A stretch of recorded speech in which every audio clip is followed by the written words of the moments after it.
ஓம் சாந்தி. அவ்யக்த சமிகை 30 ஜூலை 2026.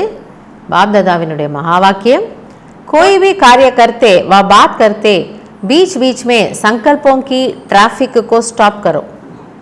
ஏதாவது ஒரு காரியம் செய்து கொண்டிருக்கும் பொழுதும் அல்லது இடையிடையே யாரோட பேசிட்டு இருக்கோம் அப்போ கூட இடையிடையே சங்கல்பங்களின் டிராஃபிக் கண்ட்ரோல் செய்யுங்கள். சங்கல்பங்களின் வேகத்தை மற்றும் எண்ணிக்கையை கட்டுப்படுத்துங்கள்.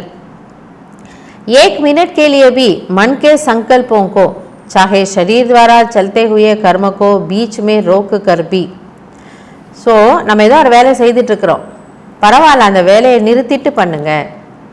ஏதோ ஒன்று ஆழமாக சிந்திச்சிட்ருக்குறோம், பரவாயில்ல அதை நிறுத்திட்டு செய்யுங்க. ஏ ப்ராக்டிஸ் கரோ, அதை நிறுத்தி இதை செய்யுங்க அப்படிங்கிறாரு. ஏன்னா அது முக்கியத்துவம் வாய்ந்தது. தப் பிந்து ரூப் கி பவர்ஃபுல் ஸ்டேஜ் பர் ஸ்தித் ஹோ சகேங்கே. அப்பொழுது உங்களால் பிந்து ரூபத்தினுடைய சக்திசாலியான நிலையில் நிலைத்திருக்க முடியும்.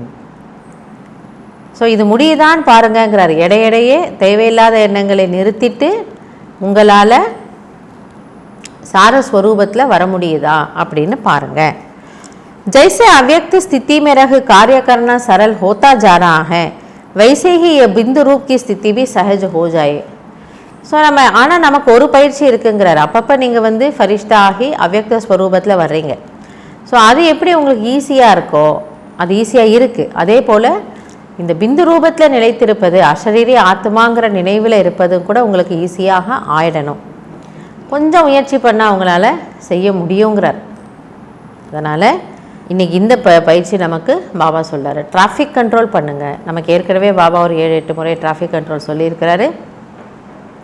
அதை நினைவில் வச்சுக்கிட்டு நம்ம செய்தாலே முழு நாளும் நம்முடைய மனதின் மீது நமக்கு கட்டுப்பாடு வர முடியும், கொண்டு வந்துடலாம். நல்லது.